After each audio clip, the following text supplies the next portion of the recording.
Boogans, and welcome to a very special Halloween episode of Jokakaka. I am your undead host, Jim. I'm your cryptid, Sam. And I should have figured this was coming. You didn't. Whenever I say "let me intro," Sam should always be worried. Every time we do a chainsaw man, I expect a chainsaw to rev. Yeah, you should expect the unexpected.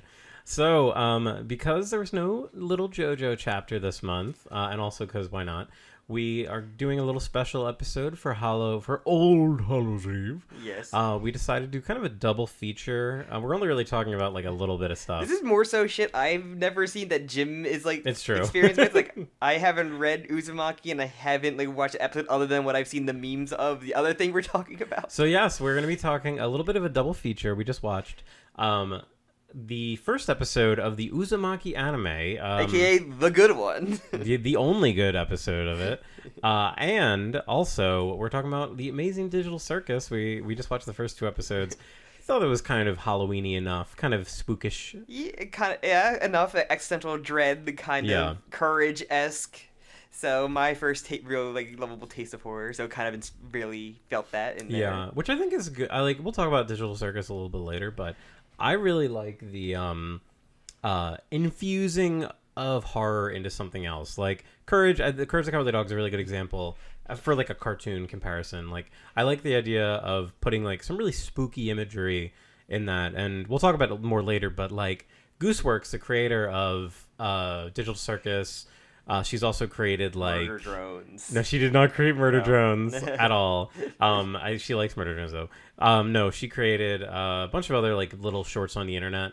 She has this real strong sense of making like a really creepy image. Not that person that did the sort of critic The Wall, was it? No. Thank God. That's an Australian furry, I believe.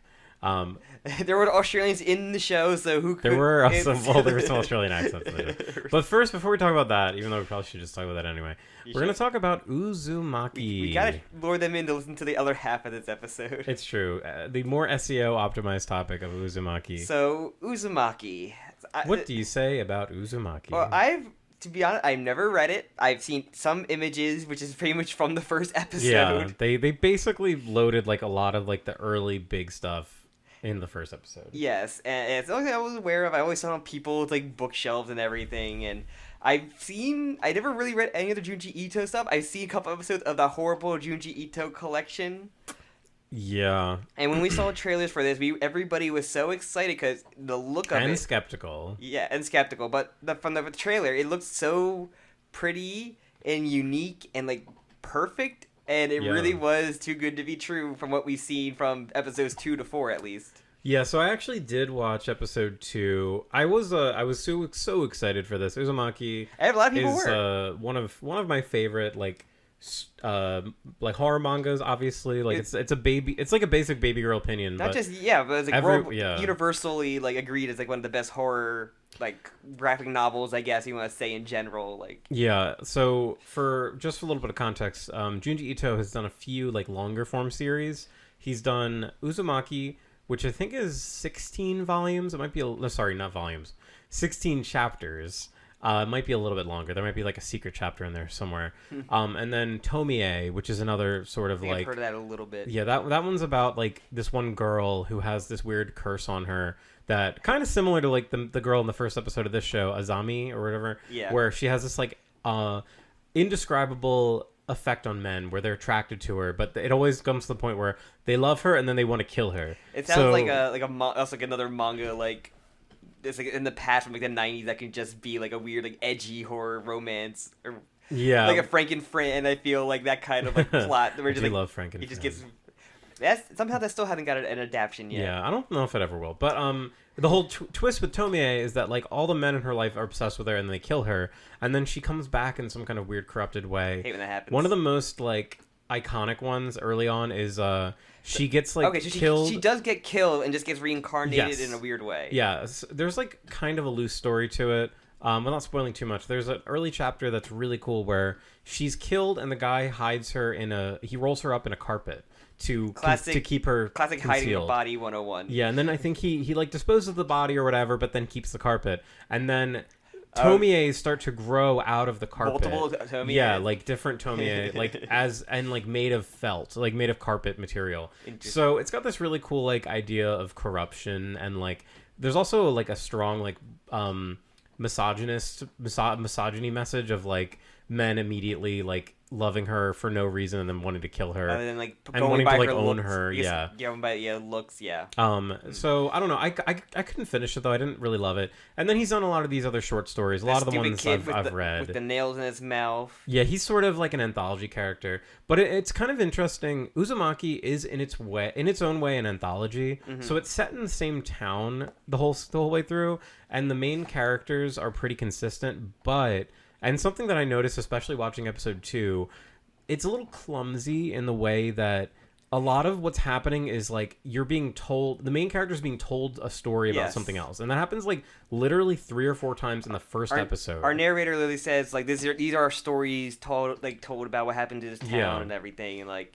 But like to her, you have the knowledge of knowing the ending and how the entire story is, so you have more idea like the structure of the episode. Or I don't. I'm just going in like. Here's the experience of our main guy and our main girl like happened around them, but more so with the main guy's family. Yeah. So the interesting thing about how it's kind of set up is that these are short chapters. Like, you know how long a chapter is generally in manga. Normally doesn't get longer than 20 pages. Yeah. So these stories are very short. A lot of Junji Ito stories, some of his most iconic ones, that's why a lot of his very short. That's why the one anime, the collection was a bunch of like 3 usually. Yeah, they would put ones. like 3 episodes or 3 stories in one episode, and so what they're trying to do here, and I say trying like with big trying letters, is they're trying to shuffle a lot of the stories together and have them happen simultaneously. So this first episode, is this the first thing that the book starts with? No. Yes and no. That's kind of like a hard question to answer. So because I guess the snail guy they were teasing maybe earlier, like they teased early on instead of just like when it happened. So yeah, what they're doing here is they're taking basically like chapters 1 through 6 and kind of running them at the same time. Yeah. Whereas, and this is kind of why I don't think this story would ever work done, even like with the quality. The problem is that every episode, every like mini story of like this thing happens and this thing happens, it's too short to like just do them one at a time. Like it would be like really, it would feel really weird to like experience the whole story, then experience the whole story. So what they're trying to do is they're trying to be like, all right, so we're going to set up the girl with the spiral in her head. We're going to set up the snail boy. We're going to set up. So they're doing a lot of things at once. And it creates this really interesting effect where it makes the town feel a little bigger than when you're reading it through, because it just kind of feels like you're just seeing it through the main girl's, Kyrie's eyes. Here's a new character that she meets from the town. But it also means that every chapter is very focused. It's very focused on the image. Like that's a big thing with Junji Ito, is he's always about building up to like the specific image. There's like the whole page turn thing. And you could tell in the show what those images were. Yeah, and I think they were done pretty good. Like they were animated pretty well. The part with the tongue, the dad's tongue, the bathtub reveal. Yeah, that was there wasn't as much animation with that, except with like within the image because he was dead. But the character animation I think is really good. The eyeballs, like that looked pretty good too. And the characters look like the main girl. Her design is very good. The hair is like so unique. Instead of like like a blob, you see it's just like you see like every strand. Like it feels like the manga panel, and it's beautiful, and I love it. It looks really, really good. I know some people like are a little gripey about like CG and anime. To me, this is like we're on the cusp of it looking like almost completely unnoticeable. And if you get like rotoscoping down to a T, which we've seen in like some other media, like it can look great. And like in this one, it works perfectly. I think it looks really good. I think the rotoscoping looks really good, especially in the black and white. Something that people compare immediately to like episode 2 is like they do the anime lip flaps, where in this episode, when characters talk, their whole jaw moves. Like it's actually like it's a person speaking. It's not. It's almost as if different studios were doing each episode. Yeah, which is actually what happened. Yes. Well, one studio did episode 1, and then the next 3 were done by the same Chinese. I think it's a Chinese studio. I don't know the names. Pardon me. You look at the credits if you want. It was, I would say, pretty disappointing. I remember, like, I think I was out somewhere. I was away from home, and I didn't get to watch episode 2 when it first came out. And I saw the people running on the beach people thing? running image or the video, or I think you showed that to me. Actually. Oh, we were at a wedding. Yeah, yes, we were at a wedding, and you showed that to me, and I was like, No! Yeah, Wait! I really did keep my like, what's it called? I tried to like not prejudge, and I was like, let me watch this, and it is like a really bad downgrade. And very recently, we got the PNG falling down the hole. Yeah, the final episode. Like, and it's not just that scene either, and it's not just that extreme of a bad thing. It's like every element of the production took a step down. Like, they do the lip flaps, the characters don't move, they're not as expressive. The walking or running is just like they take the carriages and drag them up and down. Yes, they bounce them, yeah. Whereas, like, and it's funny, people were comparing, because like the second episode, they go back to the hospital to see the mom again. And people were comparing literally shot from episode 1, shot from episode 2. It was so, like, the camera was in a way more interesting spot. The characters weren't really expressive. There were kind of details missing. Like, there's a scene of the mom freaking out is like... That was, like, legitimately great. Like, and, like, her cutting off her fingerprints is like, I was, like, grossed out. Yeah, this is pretty bad. If you haven't read Uzumaki or watched it, you probably have no idea exactly what we're talking about. They just think about talking about we didn't. You can watch the clip. There's probably a compilation on YouTube of like the horrible like animation highlights. Yeah, well, ultimately, it's just a story about a town that is being sort of cursed by this like supernatural force, this unknowable force, and the way the curse manifests is so cool, and it feels so like, I think that's one of the things that endears me most to the story and gets me so drawn into it, is how like every aspect of society is being changed by the spiral in some way. It's like, yeah, it seemed like it started with like the guy's dad, and then once he was cremated and like his ashes and the smoke, like it polluted the water and it spread out from there. Yeah, it's this real sort of idea, and of course it's like thematic about a spiral. Like literally spirals get larger. Yeah, the whole thing is, or we could say the opposite, I guess. They're kind of like never ending. They're never, yeah. But it really has this like, and I think it really, like, the way that the story's told in the manga, with it being like episode, it really gives, you get the feeling that things are getting worse and worse and worse. Like the dad is a whole weird thing, but like you don't see anything super weird aside from him contorting himself. Yeah, well, also when she like delivered the pottery. Yeah, commission. The tongue thing is like probably the first big like.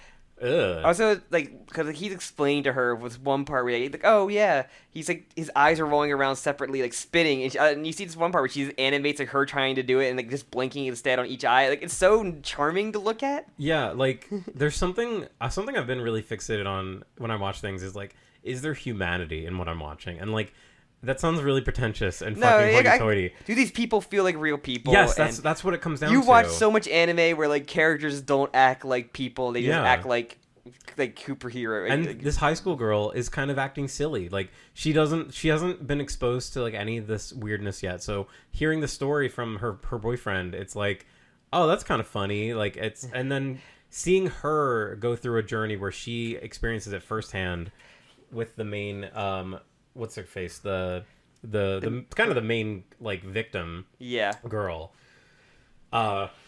It's pretty cool. So yeah, in like the story, sorry, in the manga rather, like I think the third chapter is when the girl shows up, the Azami. Hi, and dog. Hella, what are you doing? And like all of that is just contained in one chapter. Like the same with like the snail boy. The snail boy, we only got like the first bit of the story. I don't want to spoil anything because I wonder if I think you should read it. Yeah, like, I'm probably going to read it now so I don't have to watch the other episodes of this. It's a shame. I wish you could have. Like, I wish I could recommend it. But... I wish it could be like a series of watching it all and then talking about it instead of, we really wanted to watch the good episode. Yeah, and I think even at the end of the day, I think it still is worth watching it. The first episode, I think, is worth watching. The first episode, yes. Just because of the pure spectacle of it. And there's a weird live-action version of this manga, too, which, I love me a crappy live-action Japanese version of. Yep, I don't. But, which, it's just so funny, there's a trailer still exists from, 17 years ago, but... That's something for me to check out scroll through just to see some moments after I'm done reading it, because I'm always super curious of what did they do, especially probably around 20 years ago. The answer is probably bad CGI. I know, but I'm always curious of what that looks like, the Japan version of horrible CGI from the 2000s.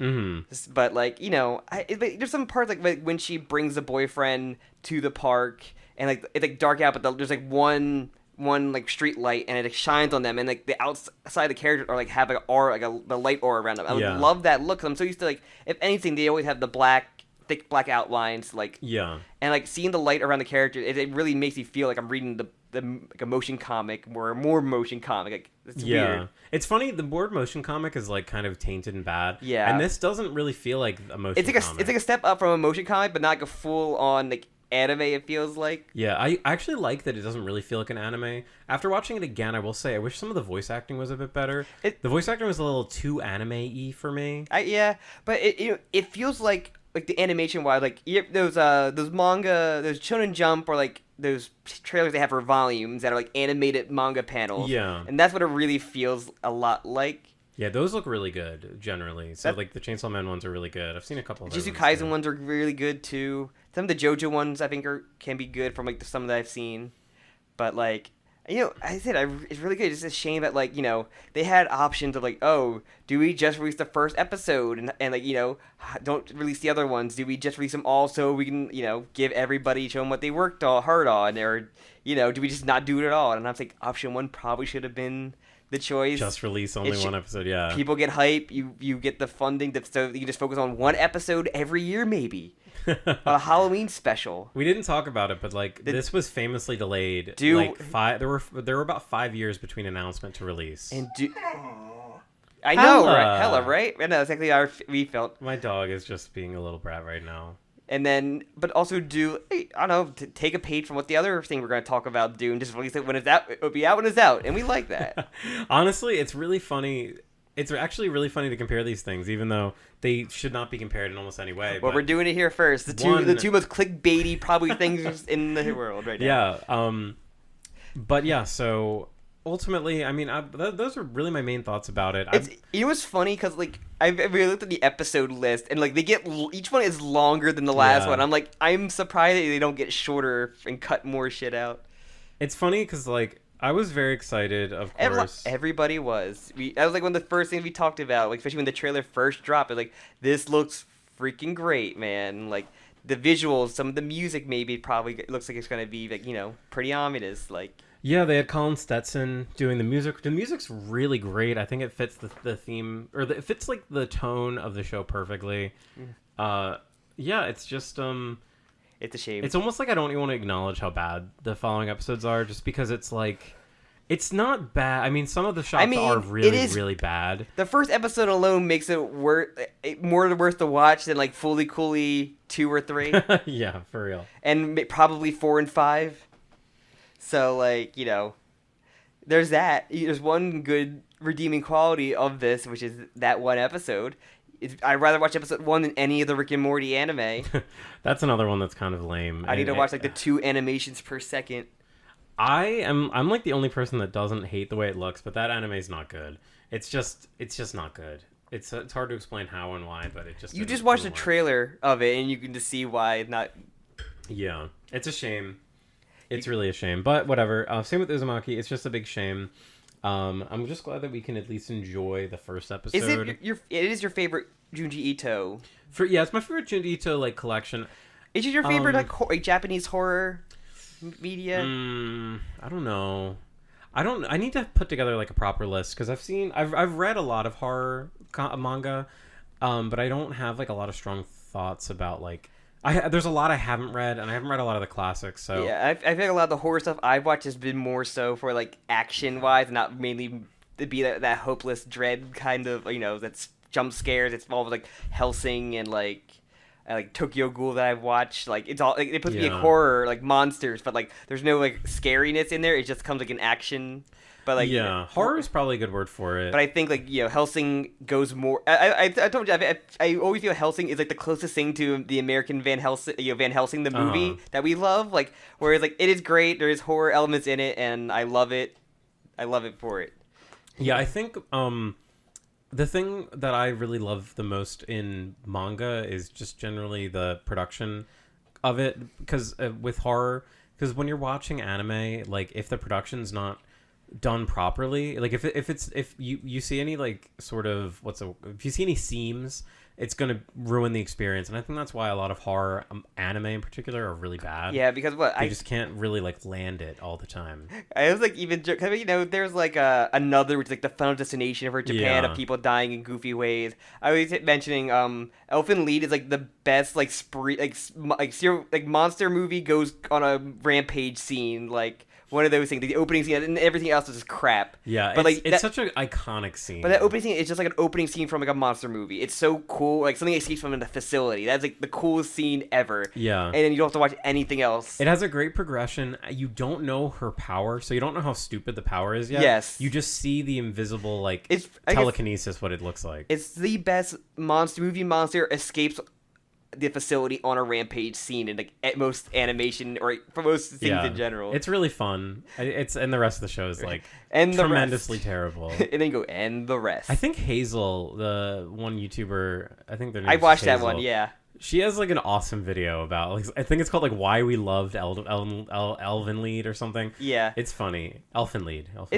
I know that story Homunculus. I'm not sure that's a horror. Homunculus is one that I actually had to put down. It's very rare for me to like put something down. Wow. I know. It's very rare for me to have to put something down due to content, but Homunculus was for some reason like too fucking oppressive and dreary. Not dreary is not the right word. It was too much for me. I couldn't get through it. Wow. It didn't hurt too much, but it was like it felt too real in like a weird way. Oh, yeah. Where it made it uncomfortable. Where something like Gantz is like so fucking stupid and over the top that like, and Gantz gets horrible. Don't get me wrong. I want to experience Gantz. You so will bad. love it, and it's fucking. I wild. love schlock. Like I hope I haven't spoiled too much. There's so much insane shit that like it kind of like writes itself. It's kind of impossible to spoil all of it. There's something that happens about halfway through that literally sounds like a shitpost that somebody would make up. I think I know about a couple, but like it's the no context panels too of Gantz is like amazing.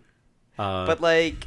It's just like when I think of like other I'm trying to think of anything other. Like, I know some other ones. I remember Patch Wolf like maybe mentioning a couple of those of like the kid and like his mother or stuff like that. But they're like, oh, that's a really Trail of Blood. That's one that I saw recommended through YouTube. I don't know if it was Patch Wolf, but that's one that I really loved. Apparently, it's over. My friend Dalton actually just finished it. He's like me. He's like loves horror manga, like scary thriller manga, whatever. And he read it in like 3 days, which is crazy. And he said that the ending is really bad. And I was like, no! Because I was reading it, like I caught up to it, like when it was, I would think it was maybe like 60, 70 chapters in. And there's something like so tremendous about the art in that and how the art and expressions carry all of the tension and dread.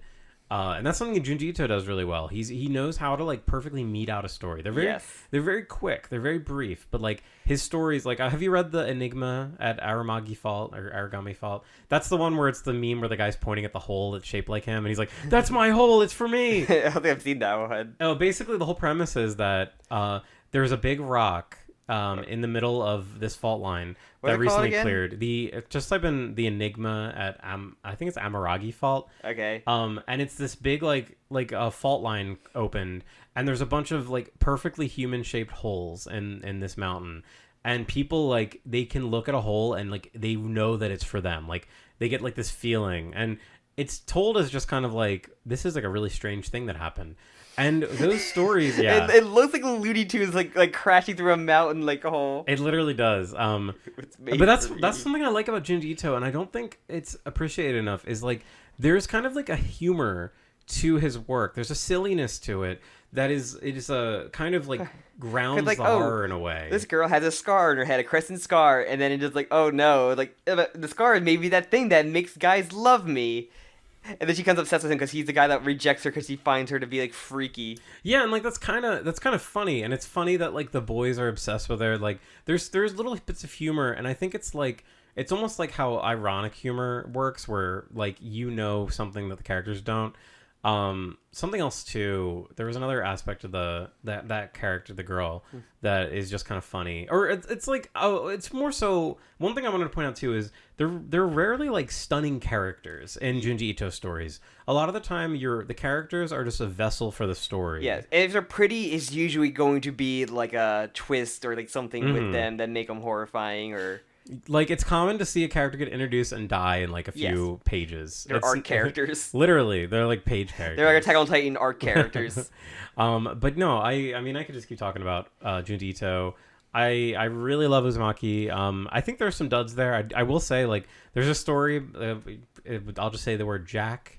Okay. You'll know. I think that's probably one of the weakest ones in that collection, and you could easily remove it and nothing would change. And I think I want in the future, like, you know, I think other like horror manga, like if once Fujimoto is done with Chainsaw Man, I kind of want him to do a straight up just normal horror, like not even like a horror action, just make it manga. Just like do like the like, you know, the Darkness Devil kind of stuff of like just essential like dread of like dealing with devils or something like do something like we just watched the One Piece fan letter animation. It's like having somebody in the world deal with a devil or horror. That kind of thing. Yeah. And I want like that. I want like stuff in the world, but like not really our characters that we know are not like, you know, front and center. Like we just get the background stuff and like what living in this world actually like. Because when Denji fights a devil, I know he's gonna beat Chainsaw Man and beat him. He said something funny. But when like Derek from accounting encounters like I don't know the fucking like fax machine devil, that's why what's gonna happen there? That's what I want to know. I really love in the beginning of Chainsaw Man Part 2 is that you get that with Asa, even like, you know, the Justice Devil and everything. You kind of just get that stuff with them,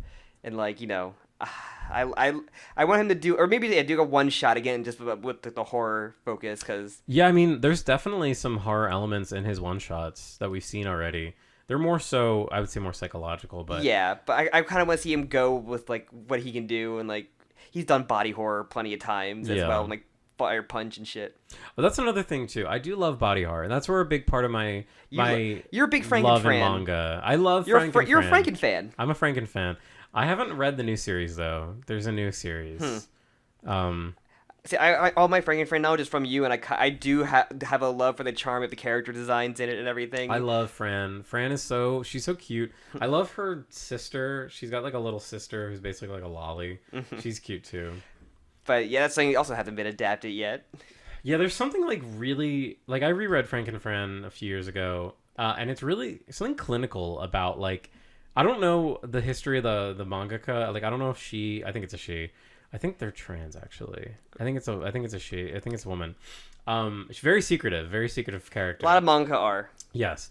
I don't know if she has any background in like she went to med school or something, but there's something very like clinical about a lot of like the depictions of especially like the bodies, like when bodies get cut up in Frankenfran, more so than usual. Like it's not just like a elfin lead. It's funny they're like meat puppets or they're big like blood. What are they called? Blood balloons or blood bags. That's a joke. Yeah, the blood fountains. Yeah, this is not the same though. Like Frankenfran, like there's a chapter where Fran gets split in half like perfectly, and then she like fixes each half of the body, so there's two Frans, like kind of like left brain, right brain kind of send up. Yeah. And like when she gets split in half, like you can see the entire cross section of her entire body. Like that's just the kind of thing that you see a lot in that, which I love. It adds the whole thing. Yeah, not much isn't really known about. They don't even have a Wikipedia entry. I know it's very secretive. I'm pretty sure they're trans. The manga are best known for his work on horror comedy series. This is what Goodreads says.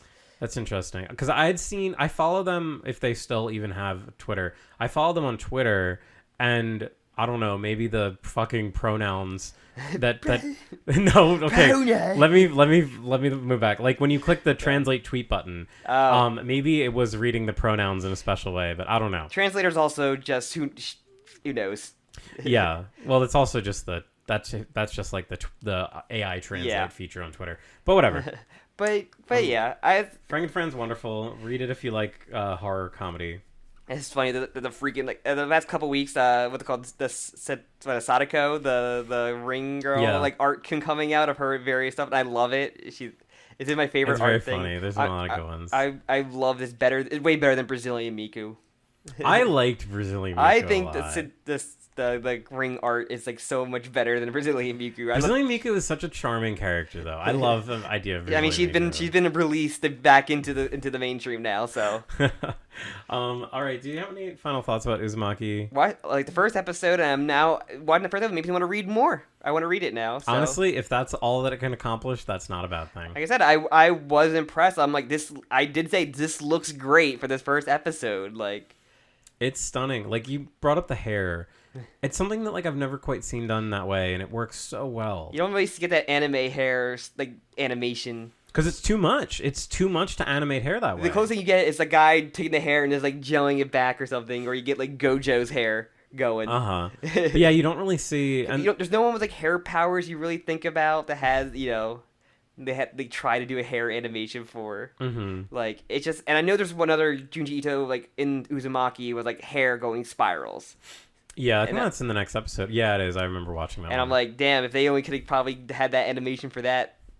It's funny because I actually watched episode 2 and I was like, all right, like I see it's bad, but like maybe I'll keep going. I started episode 3 and I got such a terrible like feeling in my stomach of like I don't want to sit through 30 minutes of this, and I won't. I never will. And instead, you just go watch Dan or something. I don't know. Maybe. But yeah, so Uzumaki, it's a really, really nice little comic. I think that a lot of people, though, kind of pedestalize Junji Ito. Oh, yeah. He's...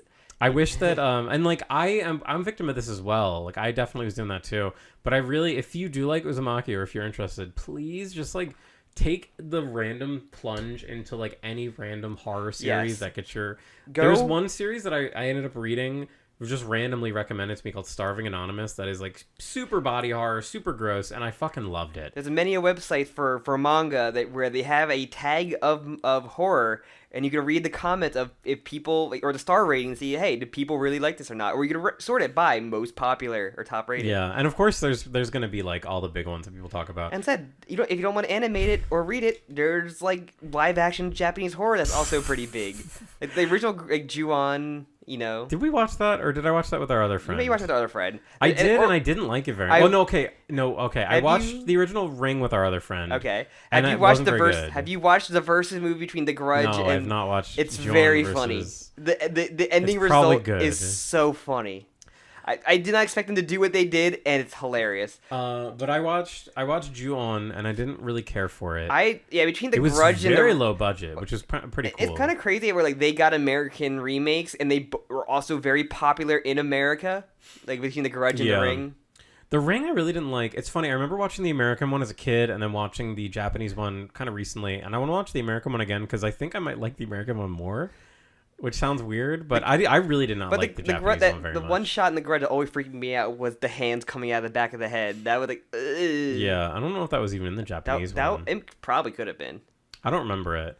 The original Japanese, like the original Grudge, because there's I think, a lot of good horror out there. There are two movies, I think, before it. The original The Grudge is like a low budget movie. Yeah, oh yeah. It's like cheap. But a lot of those like horror movies go on Shudder. You can find plenty of horror movies. Yeah.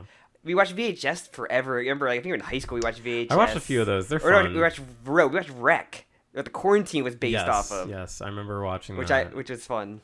That was a pretty good one. Better and VHS. The VHS movies are trashy as hell, but like part of horror is trashiness. Yeah, like it's kind of baked in. They go hand in hand. That's kind of why I think how the Terrifier movies are. They're like trashy, like slasher films that go crazy on like the practical like kills. Oh, is that the one that came out recently? The Clown that did really well. Have you heard about this? Yeah, Art the Clown. Terrifier. Have you heard about this? No. You did Jay Leno. You too? The reason why I'm saying is because the newest one was not rated. Yeah, they published it themselves, or I think that's what it was. Yeah, well, it's kind of a big deal because normally, like when movies are not rated, they don't make any money, but it made like $30 million or $40 million bucks. Number one. Yeah, like that's kind of unheard of. Yeah, and it's really good. It's incredibly like a really violent good movie where I heard some people like, the kills are messed up, man. Yeah. And the first film had like no budget, and the second one was kickstarted, and then the third one finally had like that's amazing budget. Honestly, what a success story. Yeah, and they have an icon now that I think he's like in a couple games, like probably in a Call of Duty, like which is like crazy for like. It's just like an indie horror, essentially. Yeah, and like you haven't really had a American slasher figure in a long time. That's not like the same 4 or 5 that you've always seen. That's the thing that I don't really care for slashers. It's not for me. My whole thing was just seeing the kills and seeing how like the effects that go into a lot of them. Like that's what the best part of Nightmare on Elm Street because they're super creative with them. Yeah, I'd like to. I've never seen like those. Any of those. If we had to do the best quality, like Nightmare on Elm Street probably has the best quality out of all of them compared to the Friday the 13th and Halloween because Halloween only has one good one. Mm. People like Season, which is like a cult classic, but that has nothing to do with Michael Myers. Yeah, no, that's more of an. And Child's Play kind of goes crazy and like have a TV show that people really like, but it's one of those things that respects every lore piece in it. That's very funny. I love the commitment. I respect that. But trans ally Chucky or LGBTQ ally. His child is non-binary. We love it. We fucking love it. It took a whole movie for him to accept it. I don't know anything about Chucky. Every time I hear stuff about Chucky, it's very funny. You think that friggin' Ready Player One? Is that fucking Chucky? I forgot about that. I definitely read a hack slash comic with Chucky. Yeah, she fights like everybody in hack slash. That was a lot of fun. Hey. I remember. My sister cosplayed the Casey Hack, I think her name is. It's like on a Vampirella versus hack slash variant cover. She's on the cover. I own them autographed copies from my Sam's sister is on a real comic cover. This is real lore. This is real Jokakaka lore.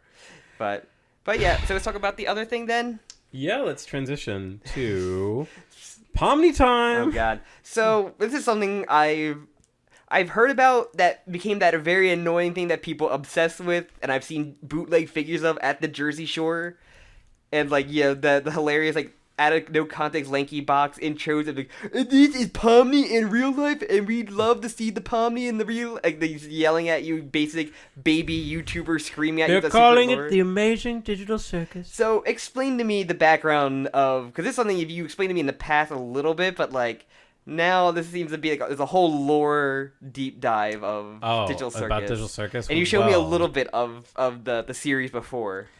Yes. So well, I mean, it's good. I love it. I'm the biggest Digital Circus fan in the world. Jim owns multiple Digital Circus merch. Pomni merches. I have the Pomni plush. I have the Pomni Funko. It's not a Funko, but it's like a Pomni vinyl fig. It's hilarious. When I got the Pomni plush, it's huge. Like, it's way bigger than I expected. And my dog thought it was for her. So I have to hide it. I have to hide my Pomni plush. Otherwise, Hella tries to eat it. One. Gummy Goo. Gummy Goo. Yeah. And you have the keychain too. So see, I also got the keychain of Gummy Goo.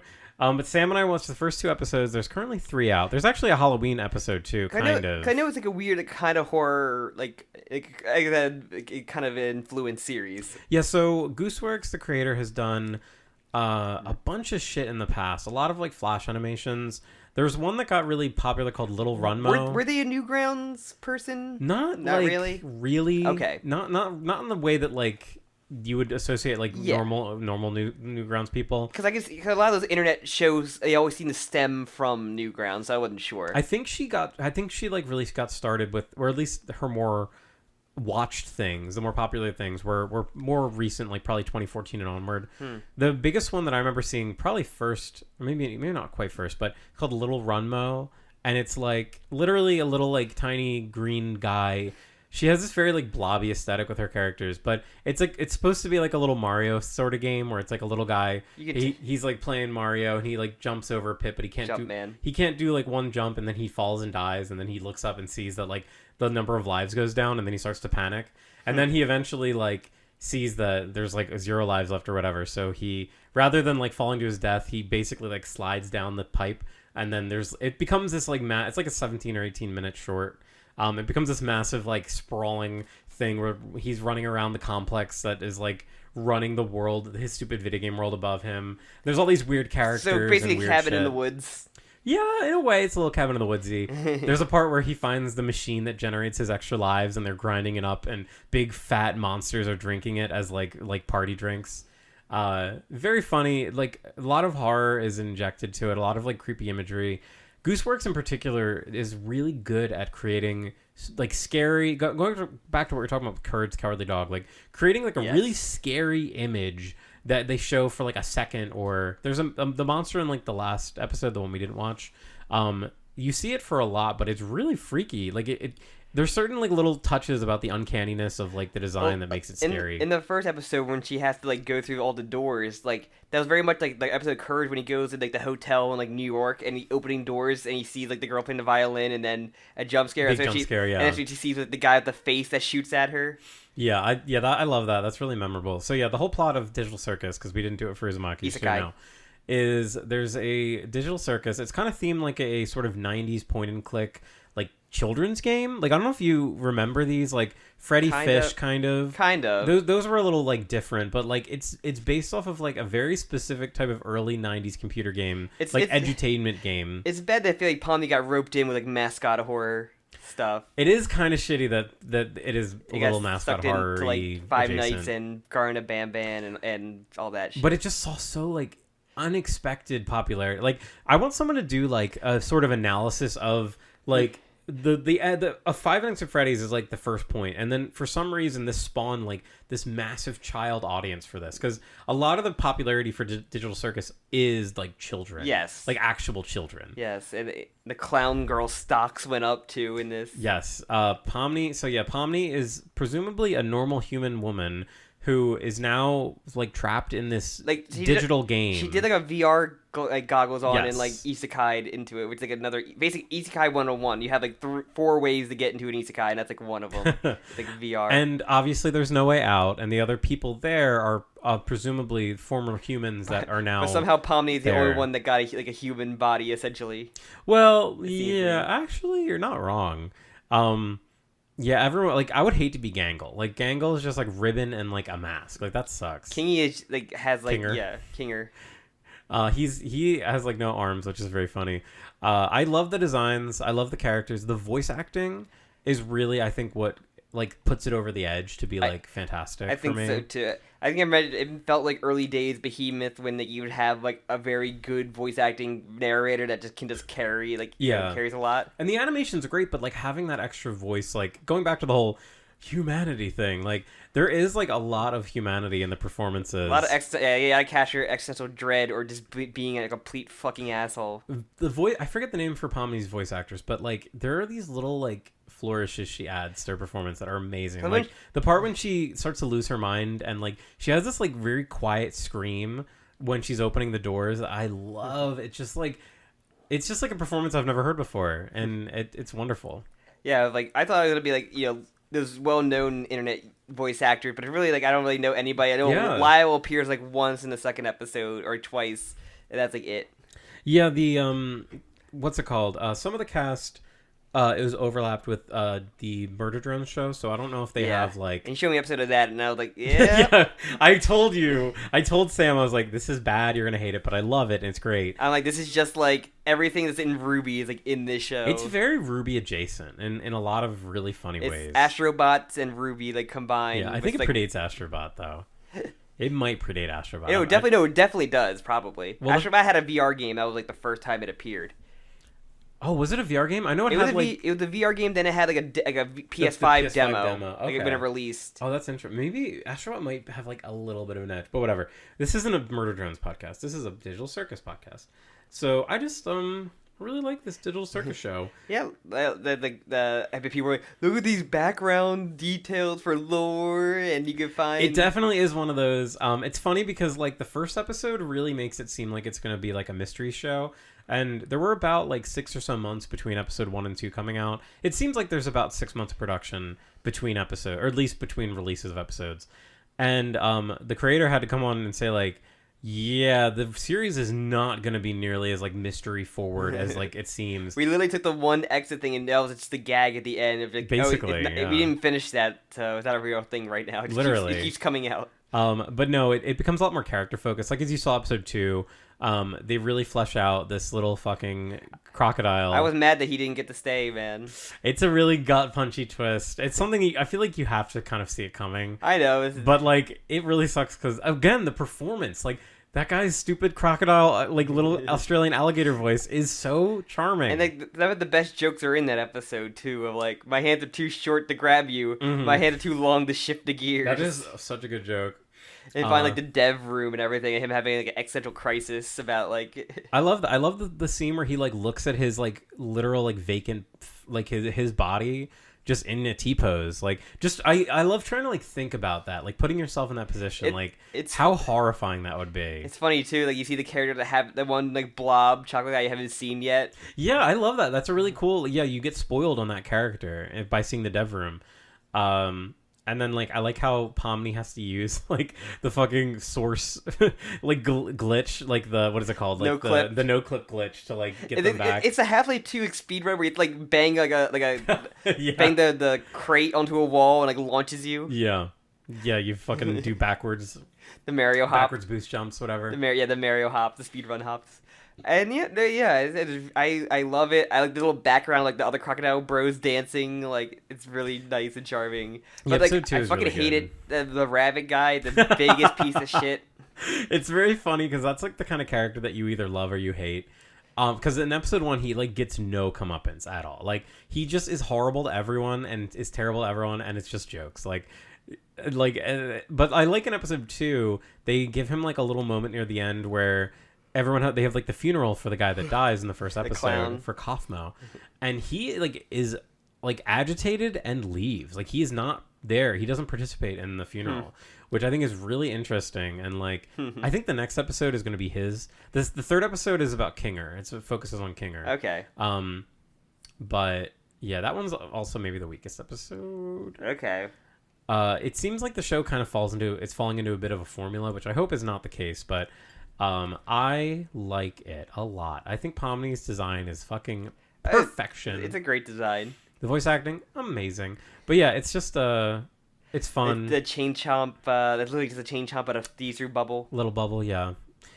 I enjoyed it. I like the existential horror-esque, like the computer stuff and everything. Yeah, so it really seemed nothing's been confirmed and it's very opaque, but it seems like Pomni and everyone else worked for a company. I think it's called like CNA or something. And it seems like their consciousnesses have been digitized. This is like my fan theory. I think that they are not actually in the game. I think it's like a clone of their brain. Mm-hmm. So what the bad thing is, that means they'll never leave. I don't think they'll ever be able to get out because they don't exist. They're just like data. None of them remember their names. Yeah, they can't even remember their name. I remember seeing the first trailer for the show, and they have that little like soundbite in there when Pomni's like, "Why can't I remember my name?" And that hooked me immediately. I was like, ooh, that's like really cool. Like having your identity, but like having specific parts of it like forgotten. Selective amnesia. Yeah, and I just love it. It's interesting too. Kane as a character, he's like the ringleader. He's the mouth guy. Comedy Bang Bang. The Comedy Bang Bang guy. He is also really interesting because he's clearly not a human. No. He's an AI of some sort. But like, why is he here? Like, why was he put there? Yeah, why does he have all this power in this situation? But he can't control their minds. He could control like fixing like, or no, he had control. He just dumps like the people that go crazy and they turn into like the Madoka witches. Yeah, basically.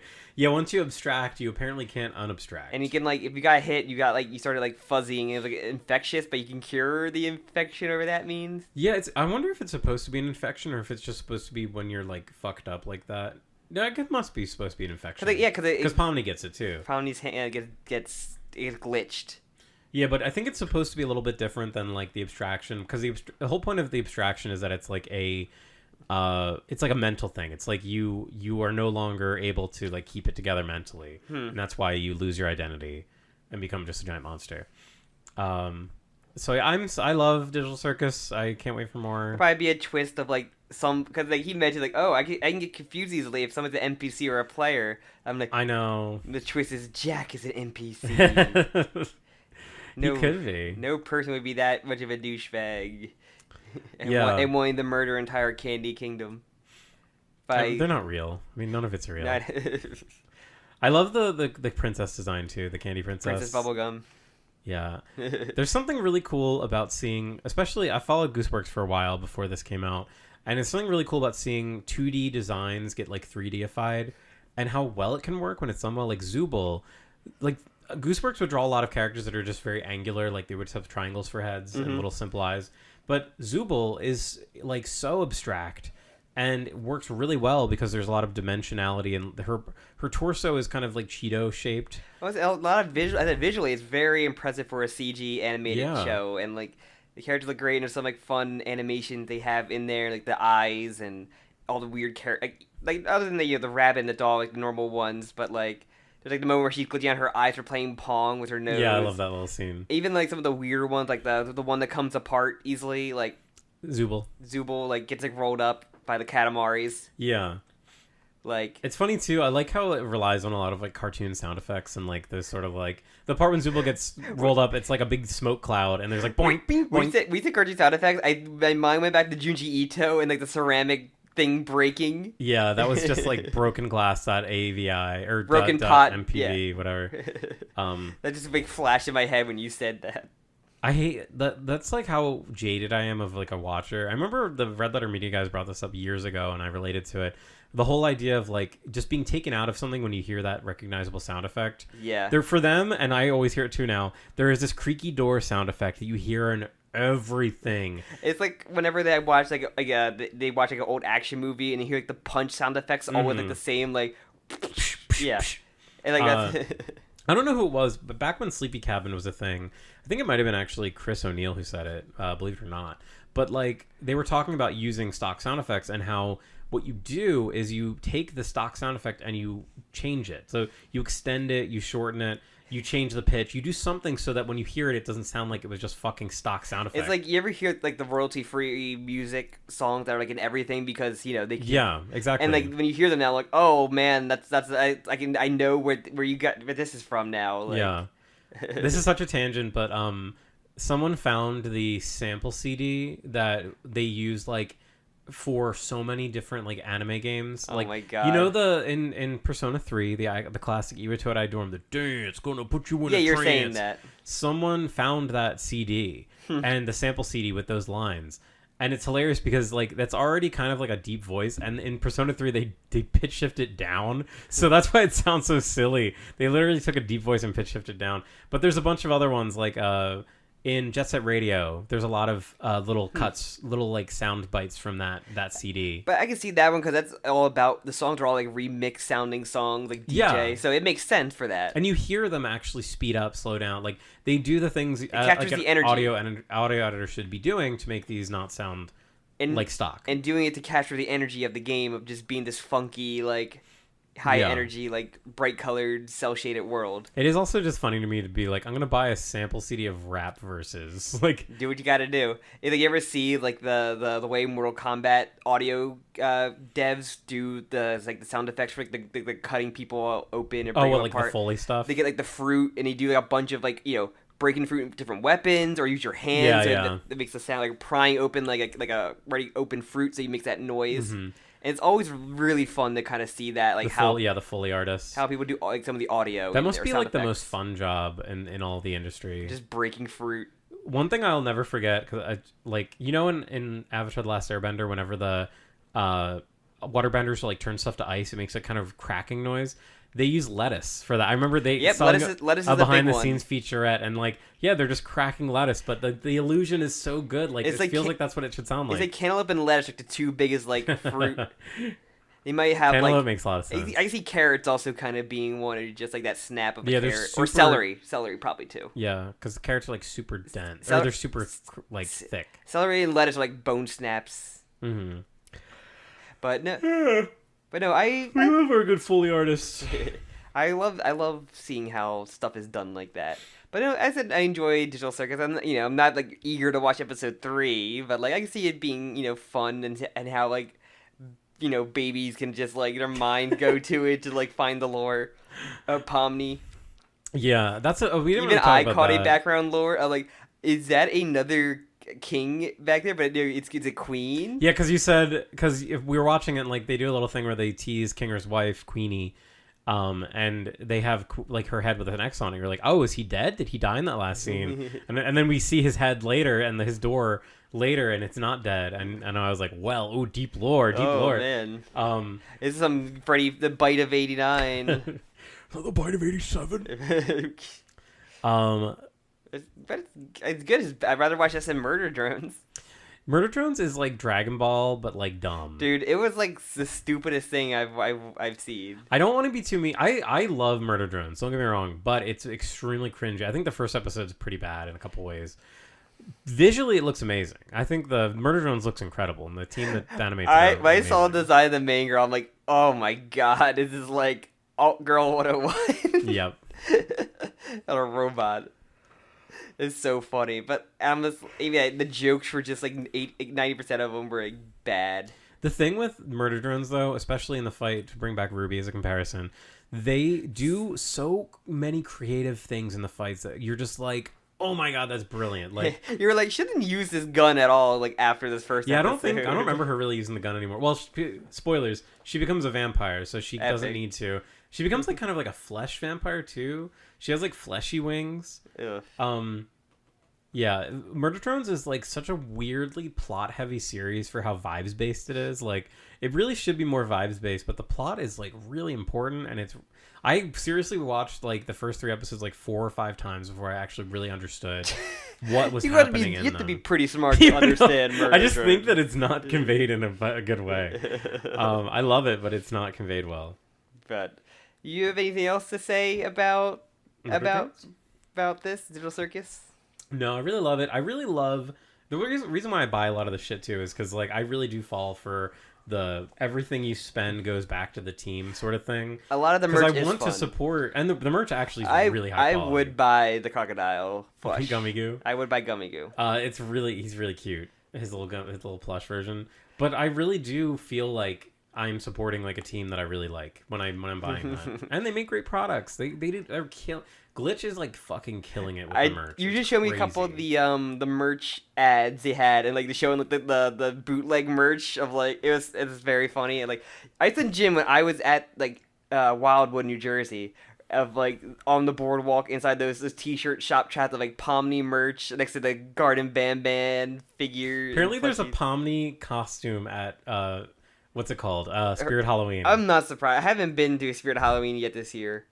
But like it wouldn't surprise me. Which is very. What's it called? What do you think? I think it's called Pomni. Is it called an official? I think so. What if it's called Internet Clown?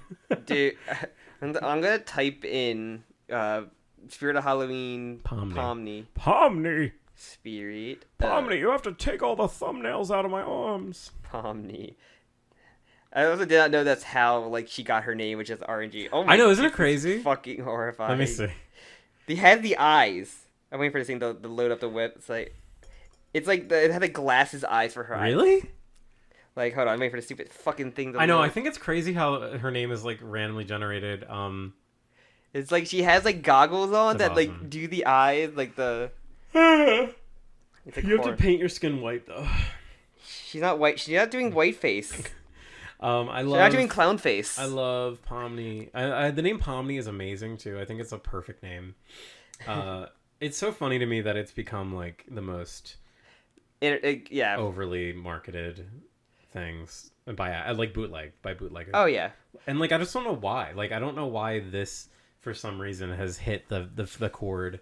It could be some. Cord. I wonder if like like the you put an iPad in front of a little kid and they just end up in the Digital Circus. And that's how it goes. Probably get auto-recommended. Alongside the fandom that already there from like the creator's previous work, like Murder Drones and everything. So like, well, not the same creator, but the same studio. Same studio, that's what I meant. Yeah. Just like you have that YouTube channel, so you can kind of like. I don't want to shit too hard on Glitch Studios, but like So I told you earlier they used to make like terrible Gmod Mario videos that were like comedy based and people loved. They'd be like 20 minutes long. It's crazy. But then they started, I don't know if they got in trouble with Nintendo or something, but they made like their own like fucking original characters that are like based off of like Nintendo ones. So because I guess they had the Inkling Girl as like a main character. So they made their own like off-brand Inkling Girl. It's so fucking funny. I definitely could tell like how they like Nintendo with like the Chain Chomp bubble, which is very much like Mario. Well, I feel like that's really Gooseberg's design. I don't know. That's less of a glitch. Maybe I'm wrong, but I can see what you're saying. But I feel like Gooseberg's probably just designed that. Maybe. I don't know. I'm sure she fucking likes Mario. She's a whole short inspired by Mario. But no, it is fine. It's fine. I can see people why people enjoy it. So we actually watched it on Netflix, which is crazy. It just was added to Netflix recently, and apparently they have a deal where I think I'm not confirmed, but I think they're benefiting monetarily from Netflix, but they don't have to like relinquish any creative control, which is good. It's kind of unheard of. Netflix presents the Digital Circus survival game where the conditions to live are horrible.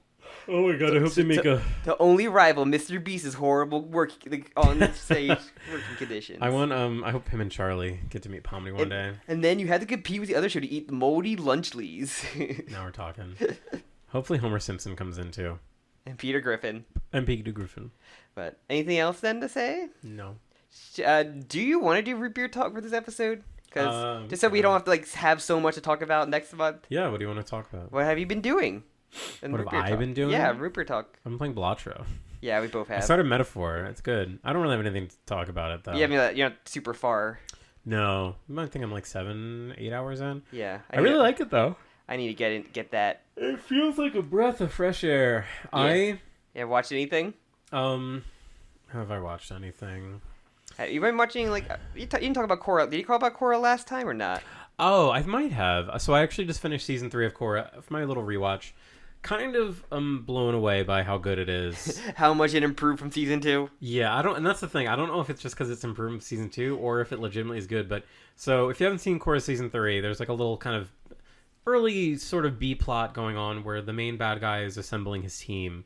And they're all in prison, basically. They're all dangerous prisoners. He has to do prison breakouts like every episode. And also his prison breakout is fucking amazing. It's seriously like the whole idea of just introducing an evil airbender and a guy who is not even like... He wasn't even a bender before and he was one of the most notorious criminals. Giving him a power like airbending, it's amazing. It's so fucking cool. You've never seen it. You've never seen it. And like, because thinking back to The Last Airbender, Aang is never trying to like kill people. Aang is trying to like separate people. He mainly uses it to fly. Yeah, he surely uses... I think he uses his staff a lot more. Yeah. So you don't really think about like using airbending in like a fighting close quarters style. And there's one scene in particular that I forgot about later on where Korra they're basically on like a giant fucking stone pillar in the middle of nowhere. It's like Dragon Ball Land. They went to the place where nobody would get hurt when they fought. But Korra is like bound, her arms and legs are bound together like in handcuffs, and she has to fight Zahir, the bad guy, without being able to move her body. So she keeps doing these like jump kicks, like she has to like put her whole body into it. It's so fucking cool and tense because like also he's like a master airbender and he's not held back at all, so it's such a tense fight scene. And like it's crazy to think that the first season was like a little like it was pretty good but it was a little shaky. Season 2 was like really bad, and season 3 they're just like, we're gonna go like balls to the fucking wall. We're gonna show you like some of the coolest fights you've seen in the series. We're having fun with the premise of bending now. Yeah, it's crazy. And like some of it's a little broken, like the one woman that can waterbend without like moving anything. It's cool though. It's cool though. It's cool. Like, the rule of cool. It's literally the rule of cool. Yeah, the guy can lava bend where it's just like, yeah, I guess this is like a thing that you can do, sure. But it's just so cool because these characters feel so like fresh and exciting. Yeah. They all have cool gimmicks and they look cool. And the ending of the season is like really fucking like really gut punch kind of thing. Like it's not a happy ending sort of thing. It's a real like Korra's like really traumatized from this experience, and Korra as a character is like so fucking traumatized. It's crazy. I didn't realize that when going through. Like Korra experiences like deep levels of trauma, and people hate her for it, and that's why. I mean, that's what sucks. She did fuck up the Avatar line a little. It wasn't her fault. But yeah. But anything else or no. First, I'm watching the first 3 episodes of Dan to Dan, which I haven't really watched yet, so I'm not gonna say too much. But I really love the character designs. I think I've read up to where it's gone so far. Yeah, I kind of dig the character voice. The voice actors are great. The character designs are great. Like the OP's a banger. Like the OP's really cool. I'm sure it's animated really well. It's done by Science Saru, I think. I'm enjoying it a lot. There is like some some creepy like moment, not creepy in a horror way, but creepy and like, okay, you were going really up there with some of the the hard R kind of like the sexualized stuff. Hard R? R, not hard R, but What do you mean? Like, do you mean rape? Is yes. that what you meant? I'm not trying to say because I can get the All right, well it's fine. But it's like that stuff like the alien stuff. Originally, it was like, oh yeah, we're just gonna impregnate you kind of thing. I remember that being pretty intense. I was like, oh come on, man, you don't have to you just say probe. Just say we're gonna probe you. Just do the alien stuff. But I haha, he sold his weenie. But like everybody show us that it's gone. And like, haha, high schooler, show us your dick is gone. Wait, his dick's gone? I thought it was just his balls. I think later on his balls are gone, but the old lady she eats his wiener. Takes away, didn't eat his wiener, but she takes away his wiener. But doesn't she say, "I'm gonna gobble up your wiener"? I just remember from the manga. And he also wants to suckle, and then he like gnaws at her boobies. I don't remember that. Yeah, he bites her suckles her breast. I think he says, verbatim. That's funny. But Otorun? There's some stuff like that. But like, I'm hoping like Ikai can like step away from, I guess, some of the sexualization stuff. I wouldn't count on it. After seeing the grandma, I wouldn't count on it. I love the grandma. How far are you right now? What happened? What's the most? They beat the old lady and they ate crab. Did they? I have not. They ate crab. Wasn't there? So and she says goodbye to him because I'll see you tomorrow, and it's really nice because he didn't have any friends really. Okay, I don't think I got that far. I think I was like right before that. I only read like 4 or 5 chapters. Okay, yeah. Before I dropped that shit. They defeat the Turbo Granny. I don't think we talked about this last time. We saw the Attack on Titan musical. We did. We saw the Attack on Titan musical in New York City. I don't know when we would have talked about this actually. Yeah, I think it was we after last. We haven't recorded since. We would have talked about it on Jokakaka, but yeah. We saw the Attack on Titan musical. It was cool. Japanese production. They brought to America. Few showings in New York City, I believe. Yeah. Amazing. I had a wonderful time. It was great. The show, like the abilities were great. Some of the songs were great. It makes you really want to maybe get some hope for that the part 1 musical can be brought to the United States of JoJo, and like it does end on like you want to see more of it. It kind of cuts off on like a really cool act, like a final act, but they just don't go to it. It is hilarious how it ends, but yeah, no, the actors were so good. Sasha's actress is great in there. She was very funny. It's breakdancing themed, and that felt very appropriate for like the ODM gear. Yeah, they're like the scene where they're like training and like they just go to a dance party and everything. It's great. It's awesome. It's funny because like so they basically have like the main cast of actors who are singers and dancers, like they do everything. But then there's like the secondary cast of like what are they called? Like soldiers who are just the dancers, the background soldiers, and they were fucking incredible. Yeah. They literally just have like, okay, we're just all just chilling in here. We're just gonna be like, the breakdancers are going crazy while the side characters are doing funny things in the background of like, here's Connie and Sasha hanging out in the background. It was I thought a really solid adaptation. Hanji's actress was like great. Yeah, Hanji's wonderful. Literally hamming up, like knowing to the audience like how popular the character is. There were cheers when certain characters introduced themselves. Fucking Levi got a big which pop. Is very funny because I'm familiar with Levi's actor because they were the biggest goober in Kamen Rider Gaim as Gridon. I'm like, how is this nerd Levi? Like, this is a glow up. That's so funny. Glow up. Jean got a huge pop off when he introduced himself. It's so funny knowing like how it ends and like knowing where the character ends to see the popularity. It is there were some notable characters missing. Like we have a Reiner mention like once. That was it. He's not in it. Marco was in it, but like Marco's in it, and spoilers, did not die, which is like the thing that Marco does. In the part it does go up to, he like famously like, oh, we thought you died. So I don't know how these things work. Yeah, no Annie, and no Historia, no Ymir. Sad. So I don't know how these things normally work, but I wonder if they're trying to do like a sequel to it. Fucking Petra was in it. Petra was literally in Petra it. Petra had literally one scene. She had like a handful of lines. Basically 2 lines. So I don't know if maybe they were trying to just streamline things for the plot of this one, and then maybe I don't know if it's common for them to do sequel musicals. Maybe that's where they're planning on incorporating all like the important characters. Replacing Pixis with like Irwin is like makes sense. No, that was something like that is really smart. It's very economical in terms of like keeping the story going, keeping the cast down. If you're curious of like, oh, how did they do the Titan stuff? So they had like a lot of stuff in the fights, like on the maneuver gear. They had like a screen where they would kill the monsters, and then so they had like pre-recordings of Titans that they digitally altered. Other than the opening interpretive dance Titan scene, there wasn't an opening interpretive dance with there were actors with Titan suits on. But then for like the shifter Titan, like the Colossal Titan had like a balloon with like the giant people puppeting the hands, and Aaron was like also like a puppet. Like it reminded me of, like a giant version of like the Thunderbolt Fantasy kind of puppets, where like it takes a bunch of people people like maneuvering it, and it has this unique way of like looking. So they have to like lift them up to like, move them, but when you have them land, it makes like an impact sound. So they have a good way to work around like him doing that. Yeah, that was honestly probably one of the most amazing parts of it for me. So the scene, if you're familiar with Attack on Titan, the scene where Eren first transforms and he's like, well, like of his will, and he's really clumsy fighting the Titans. The way that so this is a huge puppet. This was like maybe a 20-foot tall, maybe 15, 20-foot tall puppet. If you were curious, I was lucky at the end when they were allowed photos to get like before they got taken away off the stage at the end, like of the puppet. So you can go on my Twitter, scroll down a little bit, and find those pictures of it because it's like not the best quality because I had to do it real quick because they got him out of the stage quickly. They did, and the lighting was also really bad, so I noticed it was hard to get photos, but. So the puppets are huge. They're like 15 feet tall, and there were maybe like 7 to 10 like operators. Yeah, like, they had to be two on like both sides. Like, yeah, they were under the puppet. They had a lot of like sticks, like broomsticks they were holding, and that's how they were maneuvering.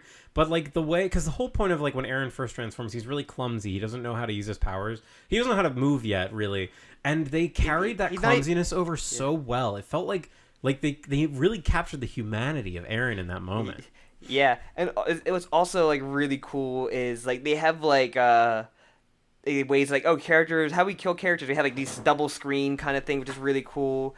Like they give like characters like they give like the civilian song, which is great. How like the civilians are feeling. They have Eren's mom gets a song. Aaron's mom gets a great song. She's amazing. Yeah, she was really good. That was a really good scene.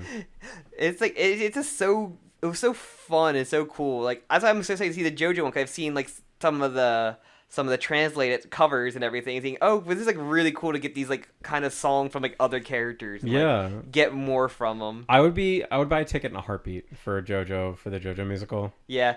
Unless it's like $500, then I'd have to think about it. The only bad thing is that they ran out of shirts. They did. We got there a little too late. I got a poster. So. I did too. And a random card. Yes, we got blind box cards. I got the Eren card.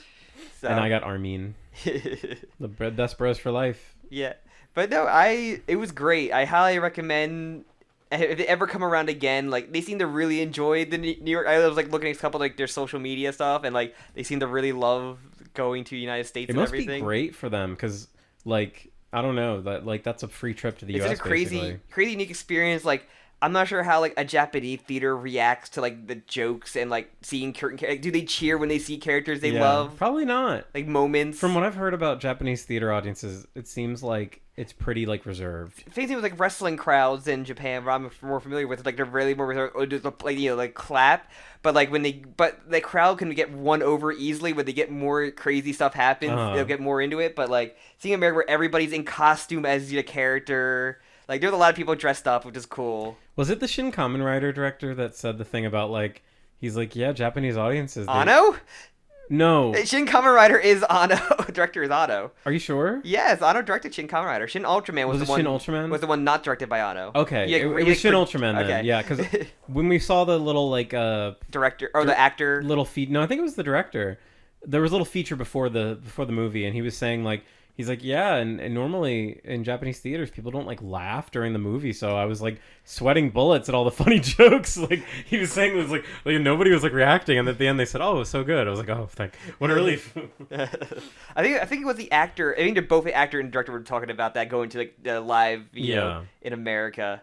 But yeah, it's fun, it's cool, I'm with it, I'm hoping, it was just such a cool thing to watch, like, wire work and everything, like, perfect way to do like the Eren during the training arc and everything. Yeah, it was amazing.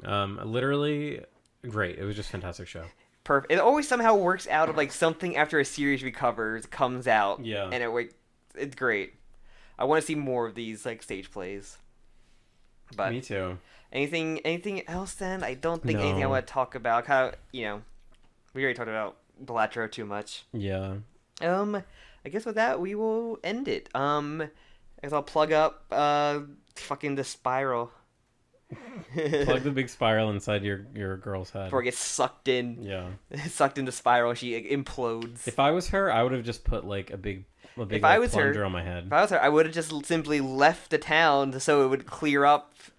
Because if you just presumably, leave, yeah. I simply just would have took the train and just. Well, she did live outside of the town. Didn't really help then, did it? Yeah, I guess it didn't really help her. Well, that sounds like a her problem. Now she's gone. Yeah. All we have to wait for everybody to implode. So thank you everybody for listening. If you like the episode, please like, subscribe, leave a review, and all the stuff that helps stuff get known. Tell a friend, Like the podcast. Also, you can follow me and Jim on Twitter as well as the podcast. You can also, if you want your name shout out at the actual Jokakaka episode, you can leave anything you would feel like leaving on the Patreon. And I think that's it. All right. Good night, everybody. Go get your Pomni, your bootleg Pomni thing. Go get your bootleg Pomni, clutch her tightly, and then scream loudly. Next to my Jumbo Josh. Good night. Good night.